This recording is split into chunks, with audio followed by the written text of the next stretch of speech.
Our mission is to improve the profitability and sustainability of corn growers.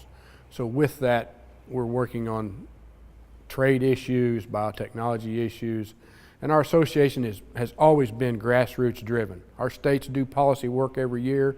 They bring those policies to the national level, and the state delegates really form our national policy, and we as a board, our job is to implement that policy. When you're in a commodity association, you have the stigma, whatever you want to say, of the I states, big production states, Illinois, Iowa, and Indiana. Me being from southern Illinois with our varied soils and more varied weathers, it helps me very much in the boardroom. You get to meet such a varied group of people from across the country and even international work across the world. Going to Washington, spending time working on policies for your industry, touring areas so you understand what impacts different decisions make. It's just a great experience.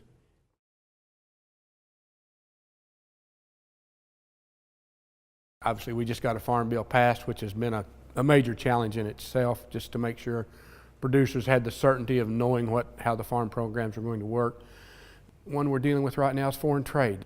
You know, we've said that really the only two things that really change in the market is weather and foreign trade. So, you know, we work a lot on that. There's a lot of us farmers in that early mid-50s on up, some of them in their 70s. And you're now seeing a large group of farmers from, say, mid-30s down.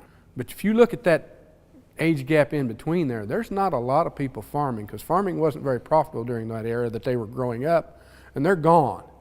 So our purpose is to keep that going now. We've gotten agriculture profitable through some of our policies, the RFS and solid farm bills, and now we want to keep that going so those kids can keep coming back to the farm and keep this going. In agriculture, we're a very small minority in this country, and we have to be vocal. And I don't mean just farmers. I mean everybody that's affected by a farmer dollar, because we are a small group of numbers, but we're a huge part of the American economy.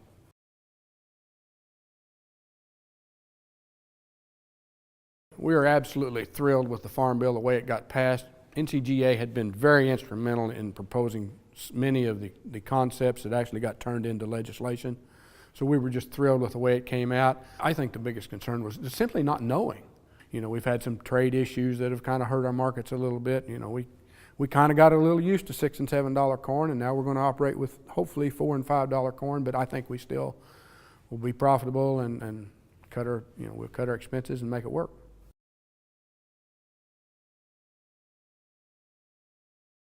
We started with Farm Credit back in the 70s and have been there ever since, and they've always been there for us through the tough times. A very strong company to work with, very solid. The people are just great. The ag background and focus of Farm Credit is crucial to the job they do for us. It's just been a great relationship, and it's allowed us to really grow.